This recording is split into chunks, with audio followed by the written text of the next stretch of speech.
The night left this world, the memory did not fall into place like a scene. It scattered. There was the sound of water in the distance, though no one agrees whether it was a river outside her window or a radiator in need of repair. There was a chair tipped over, or perhaps only imagined later, after the reports were written.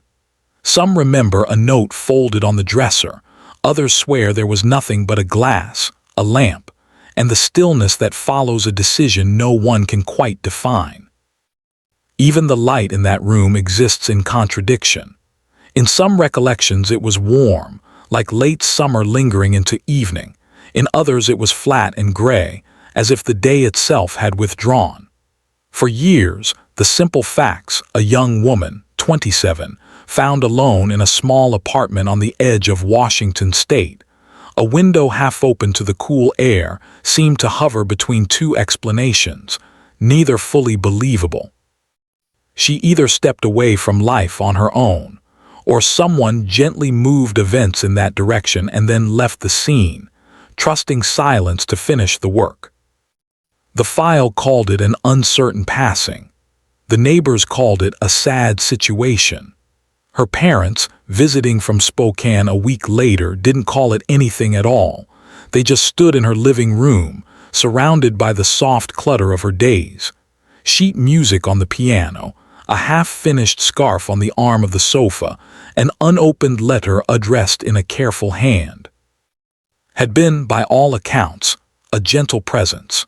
She taught piano to children in the afternoons and played at the local community center in the evenings, where older couples nodded along to pieces they recognized and smiled at the ones they didn't. She kept a garden on the tiny balcony, herbs in chipped mugs, geraniums in an old wooden crate, and greeted her elderly neighbor every morning with a nod that carried the weight of a shared routine. She was not, people said, the sort of person one expects to leave abruptly. But that sentence is always spoken after the fact, weighted with hindsight and unease. The investigator assigned to the case in 1979, a younger version of the man who would one day reopen the file, stood in her bedroom that first morning and felt an unusual quiet settle over him. It wasn't the absence of sound. The building still carried its ordinary murmurs. A radio, footsteps in the stairwell, someone laughing too loudly down the hall. It was something else, something that made every detail feel like it was withholding a confession. He had asked the basic questions then, the ones training required. When was she last seen? Did she seem troubled? Who had keys to the apartment? The answers had been soft and blurred. She was distant lately, a coworker had said, eyes sliding away. Just tired, I think, another offered, then hesitated as if that might be the wrong kind of kindness. Her parents had been told that sometimes people carry lives inside them that no one else can see, and they had listened, hands folded tightly, faces calm in that restrained way that reveals a determined refusal to collapse. They did not argue. They did not accept either. They simply left the station with her belongings neatly gathered in a cardboard box, as if leaving with order might be the closest thing to comfort. The official conclusion was not quite a conclusion. There was no clear sign of struggle, and yet certain marks in the scene did not completely fit the simplest interpretation. The note that might have existed, or might have been only a rumor born out of someone's need to give meaning to the void, never made it into the file. No one could agree if it had been seen, read, or only spoken about in hushed tones. What remained was an uneasy compromise between possibilities. The file closed slowly, not with a sense of completion, but with the exhaustion of people who had reached the edge of what they could bear to question. Years later, when the case would return to the surface like something long submerged, the investigator would remember that first day with an almost physical clarity. The faint scent of lavender from a worn quilt, the dust motes above the bedside table, the way the open window let in air that felt both fresh and strangely heavy. He would remember standing at the threshold of her room and thinking, without knowing why, Something here chose silence, and we all agreed to respect it too quickly. But in 1979, he was still young enough to believe that unanswered questions eventually dissolve on their own. He filed the uncertainty away with the photographs and typed reports, not knowing that for some lives, the absence of an answer is not a fading echo, but a presence that waits, quietly, for history to circle back. Was buried in a small cemetery not far from the town limits. The stone bears only her name, the dates of her birth and passing, and a simple line chosen by her mother. She listened deeply. No one whether that meant to others, to music, or to something else entirely. The town went on. The building on the edge of town continued to breathe its ordinary rhythm. The piano in the community center found new hands.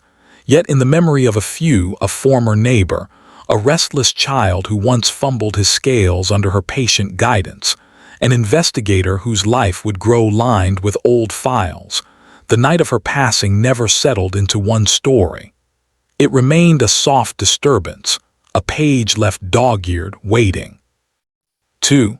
A forgotten witness or document reopens the cold investigation. It was not a dramatic discovery. No new technology illuminated a hidden trace. No sudden confession rushed in from a distant city. Instead, it began with a box. Decades later, the investigator, now older, shoulders a little rounded from the weight of years spent listening to other people's worst nights, had been assigned to help reorganize archived cases. The department was moving records into a new storage system, and his experience made him the quiet choice for deciding which files were safe to consign to deeper shelves. The box was mislabeled. That was all. A faded cardboard container with a date written in pencil and the wrong case number scrawled along the side. He lifted the lid expecting routine, old parking disputes, minor incidents long resolved. Instead, he found his name on a report to a thin stack of pages. He paused, feeling something shift in him. It was not quite recognition, not at first, but a kind of echo, a sensation of standing once again in that small bedroom with the open window. The file he remembered from years ago had been orderly, almost sparse. Yet this box held more. There was a statement he had never seen, taken by a patrol officer the morning after his passing. The paper was slightly smudged, as if it had been handled with damp fingers and then forgotten. The statement was from a neighbor on the floor below, a woman named Ruth. She had been listed in the original notes simply as a contact who heard nothing unusual. Now, in this lost document, her words told a different story. "I heard the piano," the statement began. "It was late after midnight, I think. She was playing slower than usual. I couldn't place the piece. It sounded careful, like she was testing each note before trusting it." There was a pause in the text, marked by a long dash, as if the officer had tried to capture the way Ruth had hesitated. "Then I heard voices, soft. I couldn't make out the words, but there were two of them, hers and someone else. It didn't sound angry, more like they were both trying not to say something." Ruth had said she didn't come forward more forcefully because it hadn't sounded like an emergency.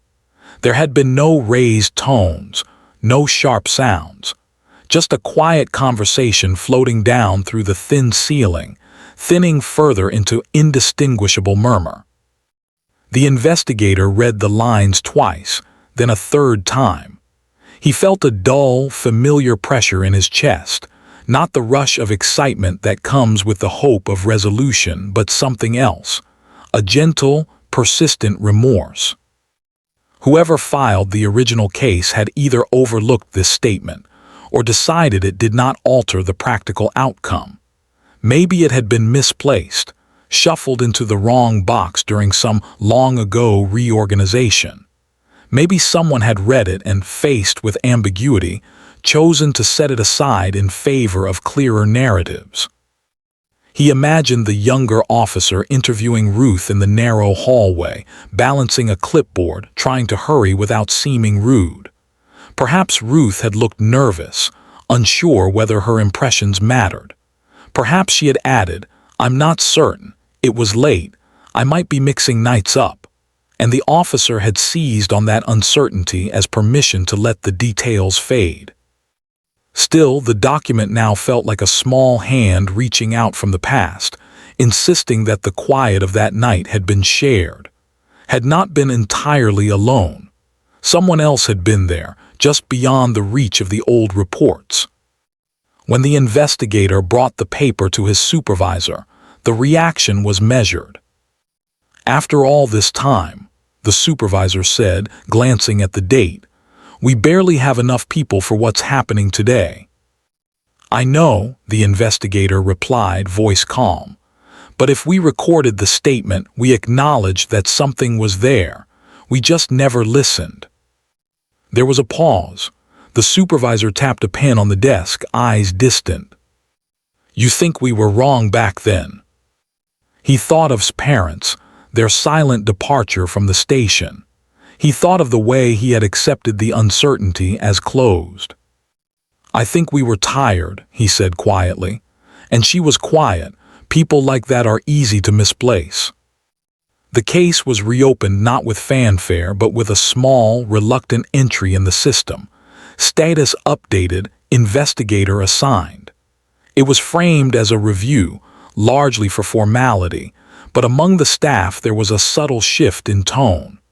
Her name began to circulate again, softened by time yet edged with something unresolved. The investigator visited the old building on the edge of town. The structure had aged, but not dramatically. Paint had flaked and been reapplied. Windows had been replaced. New tenants came and went. The balcony where her herbs once grew now held a different arrangement of plants, tended by a young couple who smiled politely when he introduced himself and asked a few harmless questions about plumbing and noise. He did not immediately reveal why he was there. Instead, he listened. To the faint creaks in the stairwell, to the way sound carried between floors, to the rhythm of the building's small ecosystem. In the hallway, he ran into an older woman carrying groceries, moving carefully but with a certain determination. She looked up, studied his face, and then frowned in recognition. "You were here once before," she said, "long time ago." He nodded. "I was." She did not say his name, but something in her expression shifted, the way people's faces do when shared memory pulls them inward. She invited him into her apartment before he could refuse, insisting that it was no trouble at all, though her hands trembled slightly as she poured tea. "Ruth," he said softly, once they sat at the small kitchen table, "you gave a statement back then. I'm not sure anyone ever followed up properly." She exhaled slowly, setting the teapot down with care. "I thought maybe I'd remembered it wrong," she murmured, "or that it didn't matter. After a while you tell yourself that. It makes it easier to sleep."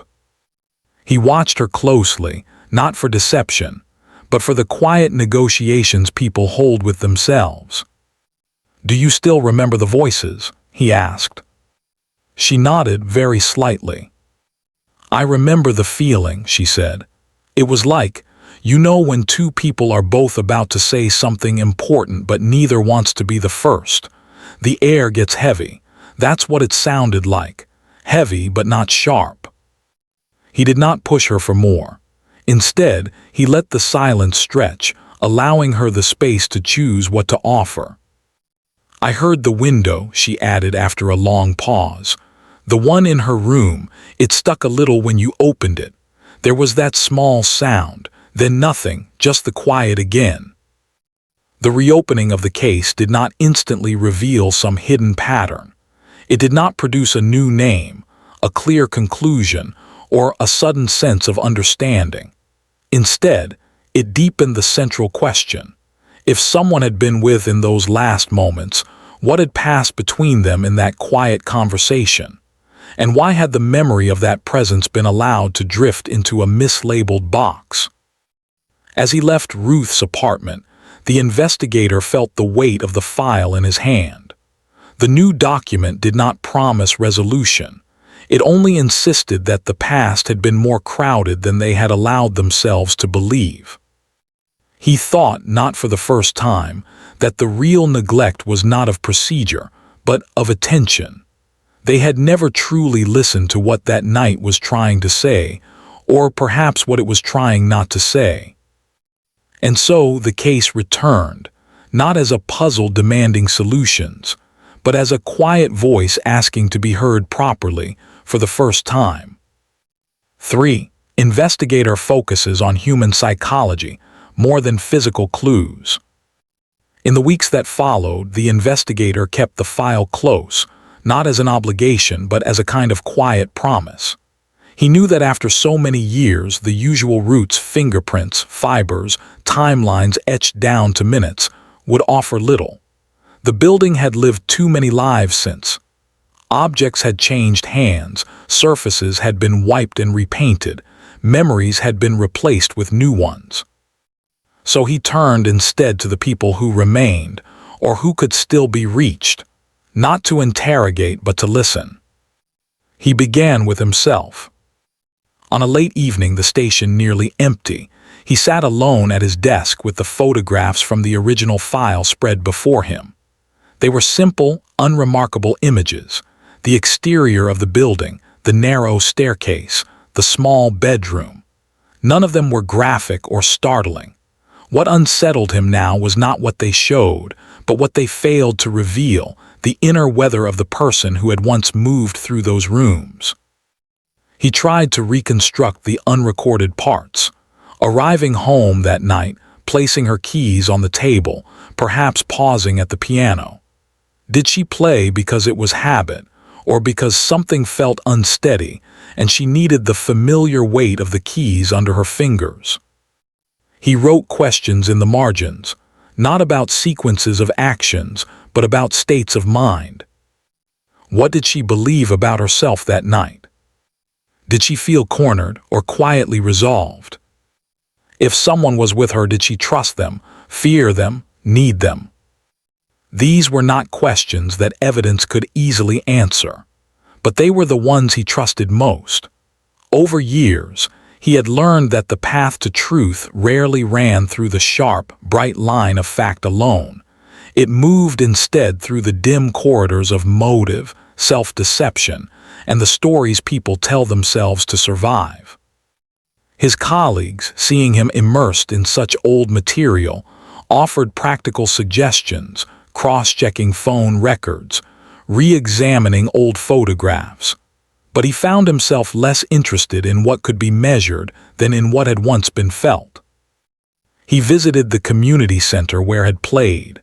The piano she had used was gone, replaced by a newer model with a smoother finish, but the room still held a faint accumulation of past performances. The echo of applause, the rustle of programs, the soft coughs of people sitting through pieces they didn't fully understand. The current director, a woman in her 40s with kind, alert eyes, remembered only through stories passed down from older staff. They always said she listened more than she spoke, the director told him. Not in a distant way, more like she was storing everything. You'd say something small and casual and she'd treat it like it mattered. He thought of the line on her gravestone. She listened deeply. It echoed now not as sentiment but as possible key. Did they ever mention anyone she was particularly close to? He asked. The director frowned, thinking. There was a man who used to come and sit at the back whenever she played, she said slowly. No one could recall his name. He didn't talk much, just listened. One of the older volunteers used to joke that he was her silent guardian.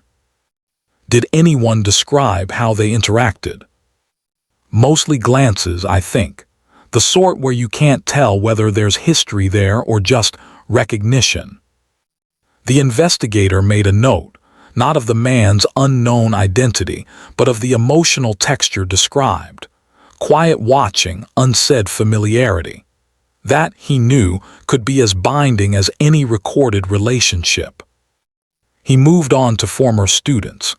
Many were now middle-aged, with lives of their own, yet when he reached out, they responded with a mixture of surprise and quiet gratitude, as if the request to remember their childhood lessons offered an unexpected chance to revisit someone who had shaped their sense of themselves. One man, now a teacher, sat with him in a calm kitchen and traced circles on the table with his finger as he spoke. "She never raised her voice," he said. "Even when I refused to practice, she would just wait, let the silence grow until I wanted to fill it. Then she'd say, 'What is it really, Thomas? Is it the notes or something else?'" "What do you think she meant by something else?" the investigator asked. He shrugged, smiling faintly. "Maybe fear. Maybe feeling like you're going to fail before you even start. She had a way of seeing that in people. Sometimes I thought she knew more about what I was not saying than about the music itself." Again, the investigator's notes focused not on events, but on inner patterns. She created spaces where others confronted their own hesitation. She saw beneath surface resistance to the quieter feelings beneath. If someone had been with her that night, he thought, they would have been someone she recognized in that deeper way, someone whose pauses she understood, whose unsaid words she could feel before they formed.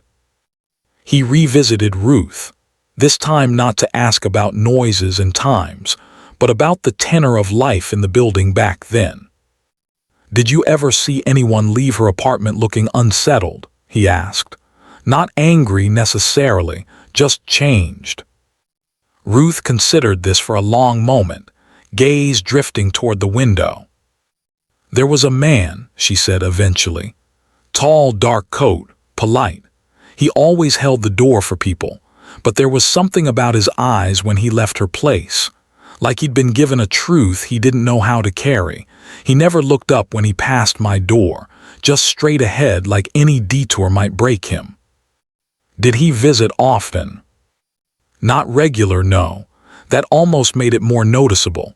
Each time he came, it felt significant."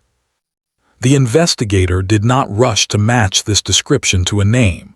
Instead, he thought about what it meant for someone to walk away from a quiet conversation feeling heavier, not lighter.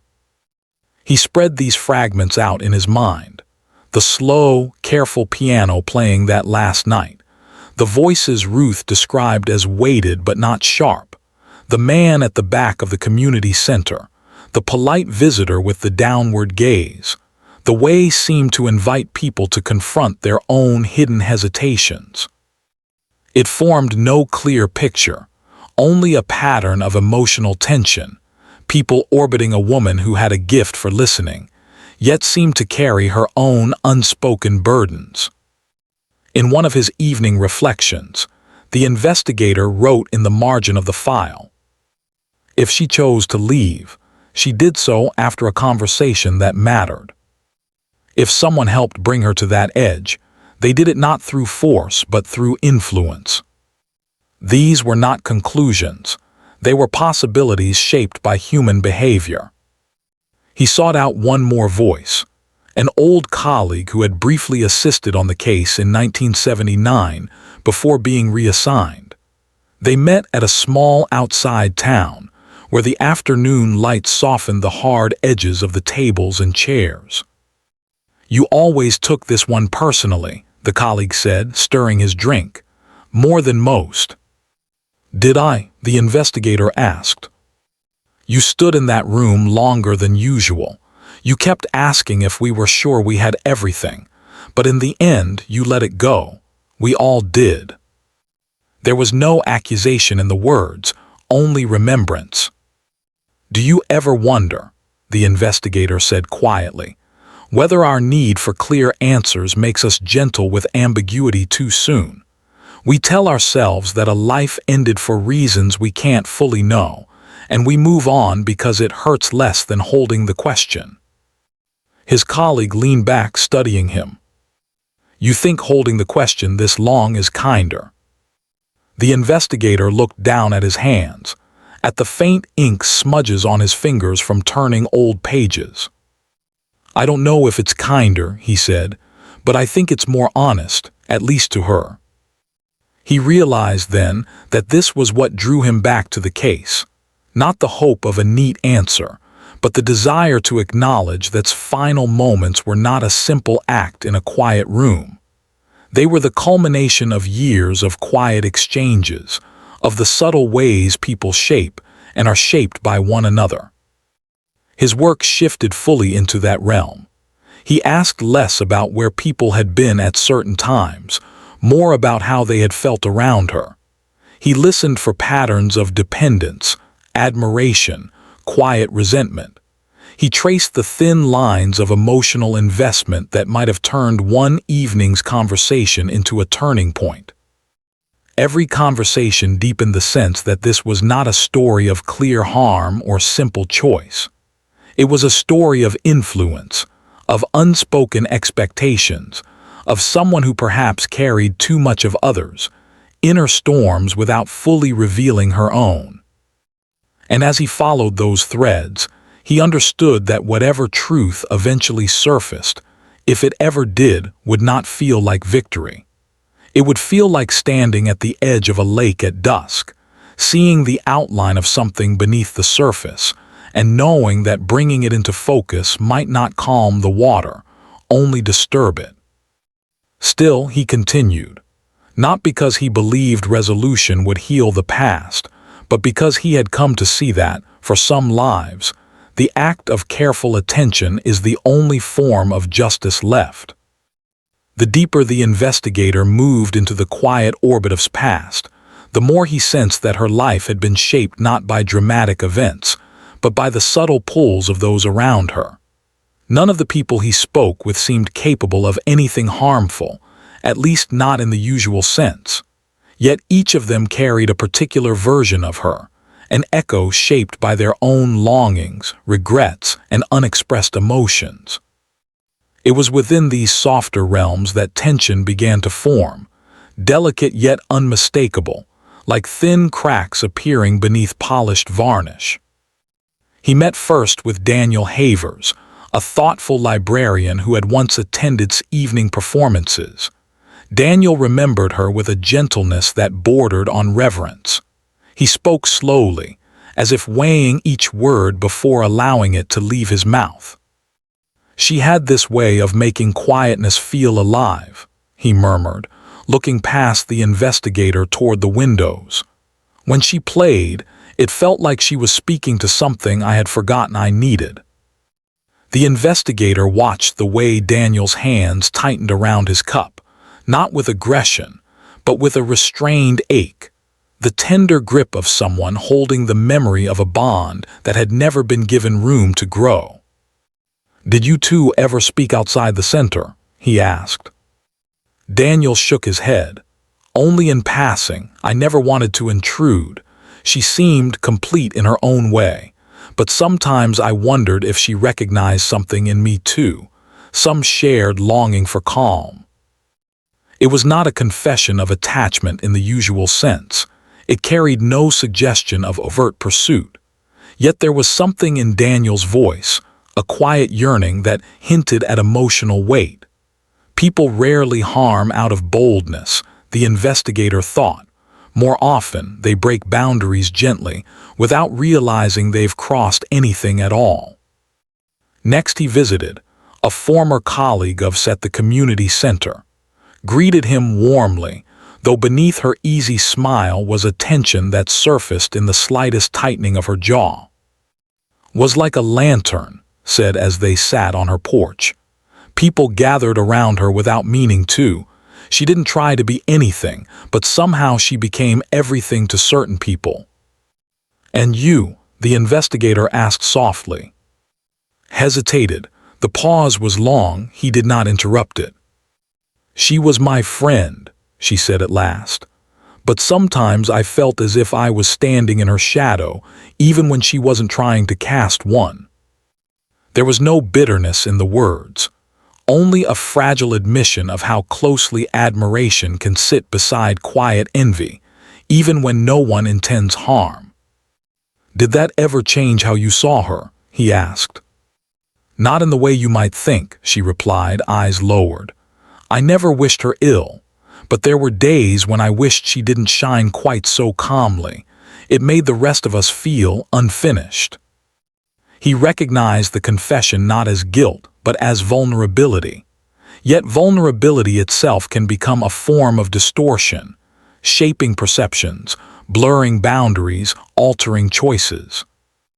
The last person he visited that week was Samuel, a local craftsman who had repaired balcony railing once. His name had surfaced twice during interviews, not with alarm, but as someone who had always carried a quiet, complicated presence around her. Samuel greeted him with steady eyes, neither guarded nor open. The investigator sensed a deep familiarity with restraint, the kind learned through years of living with unspoken thoughts. "I knew her," Samuel said, "but not well. She had this calm about her that made you think she understood you, even when you didn't say much." "What drew you to her?" the investigator asked. Samuel's gaze drifted to a wooden figure he had been sanding. "She listened," he said simply. "Not many people do. She made stillness feel like a place you could rest." "Did you ever feel she expected something from you in return?" A quiet breath escaped Samuel, too controlled to be a sigh, yet carrying the weight of one.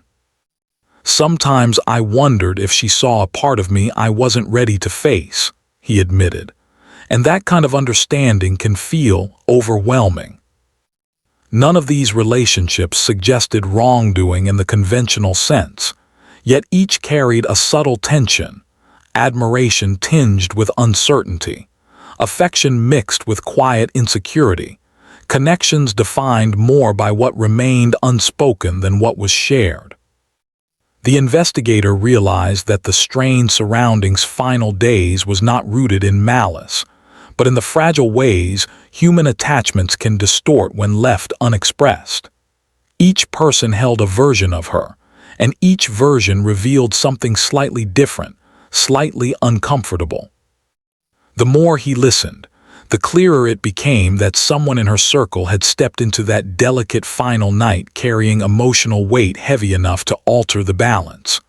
Not through force, and not with intent, but with the quiet influence born of longing left too long in the dark.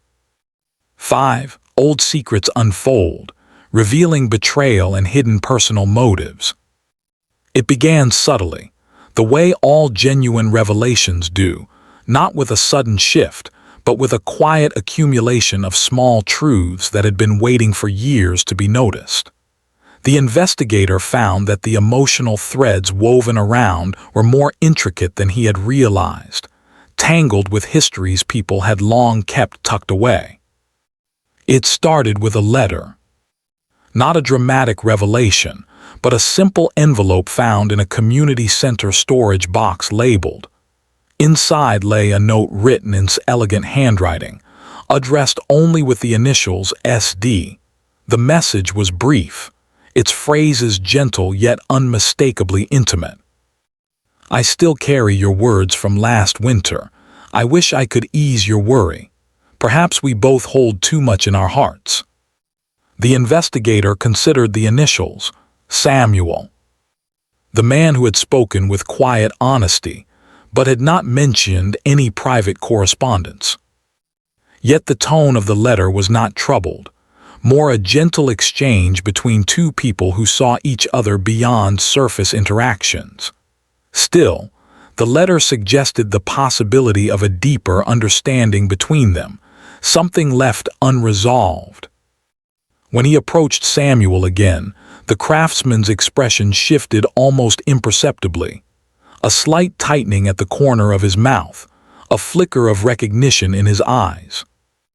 "I didn't hide it," Samuel said, voice steady. I just didn't think it mattered anymore." "What did you mean by last winter?" the investigator asked gently. Samuel's shoulders softened. "She helped me through a difficult season," he said. "Not with grand gestures, just presence. She saw that I was carrying a quiet strain. I think she shared some of her own too, though not fully." "Was there tension between you?" "Not tension," Samuel murmured, "but a kind of closeness that felt fragile. We both knew it needed care." The letter did not reveal betrayal, exactly, but it hinted at vulnerabilities neither had spoken openly about. Next came a confession from. After a long silence over tea, she finally said, "There's something I should tell you." She explained, had once trusted her with a personal concern, a sense that someone she cared about was drifting into a complicated emotional space, one she feared she couldn't navigate without causing unintended hurt. "She told me she didn't want to mislead anyone," whispered. "She worried about kindness turning into something else." "And did you know who she meant?" Nodded, but her expression tightened with restraint. "I knew," she said softly, "but it wasn't my place to interfere. I thought they would talk it through. I didn't expect." Her voice faded into a long pause, a silence filled with all the unfinished conversations of the past. Then finally came Daniel. His revelation was the quietest yet somehow the most telling. "I once told her something I shouldn't have," he admitted, hands pressed together tightly. "Not a declaration, but a confession from a part of me I didn't fully understand. I didn't expect anything in return. I just wanted her to know what her presence meant to me." "How did she respond?" the investigator asked. Daniel smiled faintly. "She listened, truly listened, and she thanked me, but I could tell it made something inside her heavy. She didn't want to hurt anyone with her silence, yet she didn't want to encourage something she couldn't reciprocate." These overlapping tensions, Samuel's quiet closeness, quiet envy, Daniel's quiet affection, formed a web of gentle contradictions. No one had wronged her maliciously, yet each had unknowingly placed emotional expectations upon her. And within that delicate web lay the faint outline of betrayal, not of deliberate action, but of truths, unspoken desires, and personal burdens transferred without meaning to. The investigator realized that the heart of this case was not about physical events at all, but about emotional weight shifting unpredictably between people who understood one another only partially. In that understanding, the past began to reveal itself not as a hidden conspiracy, but as a story of human motives clouded by gentle misunderstandings, the kind that create quiet fractures beneath a calm surface. 6. Twist exposes the innocent as manipulative and morally complex. The turning point arrived not with drama, but with a single, hesitant sentence spoken by Ruth as the investigator visited her once more on a quiet afternoon. She seemed unsettled, as if something long suppressed had begun to push forward from within. "There's something I never told you," she said, fingers clasped lightly around a cup of cooling tea. He waited, knowing that true admissions need space, not pressure. "It wasn't just voices I heard that night," she whispered. "I heard her laugh, softly, the kind of laugh someone gives when they're trying to comfort another person." This struck him like a silent chord, a comforting laugh, a soothing tone, in her last hours offering calm to someone else. "And the other voice?" he asked gently. Ruth hesitated before speaking a name he did not expect. "Daniel." The investigator felt the air shift, not with shock, but with a deep, dawning clarity. "But Daniel told me." "Yes," Ruth cut in quietly. "He said he didn't visit often, but I saw him there more times than he remembers, perhaps. People forget when they don't want to see their own motives clearly." He met with Daniel later that week. The librarian's calm demeanor remained intact, yet his eyes flickered when the investigator mentioned that last night. "I didn't stay long," Daniel said, voice gentle. "I just wanted to talk to ease her worry." "What worry?" Another brief pause. "She felt responsible for my feelings," he admitted. "I told her she didn't need to carry that, but I think she did anyway. She tried to reassure me. She always tried." There it was, the twist, quiet and devastating. Daniel, who seemed so harmless, so earnest, had been the one gently weaving emotional threads she could not untangle. Not through force, not through demand, but through a persistent vulnerability that pressed on her compassion until she could no longer separate her own needs from the needs of others. He had not intended harm. The investigator believed that. But intention and influence are not the same. Daniel's presence had become a weight, not dark, not frightening, but subtly consuming. "She listened," Daniel whispered. "I just needed her to hear me, to help me understand myself. I didn't think it would burden her. I never meant." He covered his face with his hands, and the investigator saw clearly the quiet contradiction. A man who appeared gentle yet had unknowingly drawn into a fragile emotional labyrinth. Daniel had been the one in the room that night, not with anger, but with a need so deep and unspoken that it eclipsed her own. And in trying to ease his turmoil, had slipped further into her own. The truth emerged not as accusation, but as sorrow. The innocent had carried an influence more powerful than he understood, shaping the night in ways he never intended to claim responsibility for. It was not a wrongdoing in the ordinary sense, merely a human fracture, the kind that forms when one heart leans too heavily on another. 7 concludes with open-ended moral tone, hiding truth saves someone. When the investigator finally closed the file, not officially, but quietly in the soft privacy of his own conscience, he understood that revealing the full truth would bring no calm.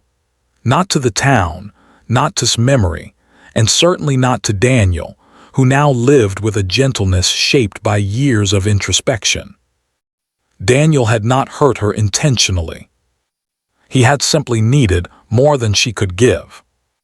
And she, faithful listener that she was, had tried to ease a weight she was never meant to carry alone. To publish the details would serve no purpose, but to place blame where there was only human contradiction. Silence in this rare instance would protect more than it concealed. The investigator sat on a bench near the quiet cemetery where rested. A soft wind stirred the branches above him, carrying the faint scent of distant blossoms. He imagined her laugh, the soft one Ruth heard floating through the stillness.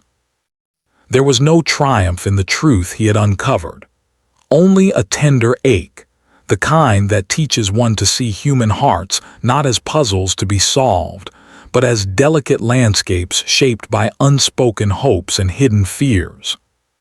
He left the file incomplete by design. Some truths do more good in the spaces between words. As he walked away, the path behind him remained still, yet something subtle lingered, not closure, but a gentle, haunting awareness that understanding does not always bring peace. Sometimes, he realized, the kindest form of justice is the silence that keeps certain hearts from breaking.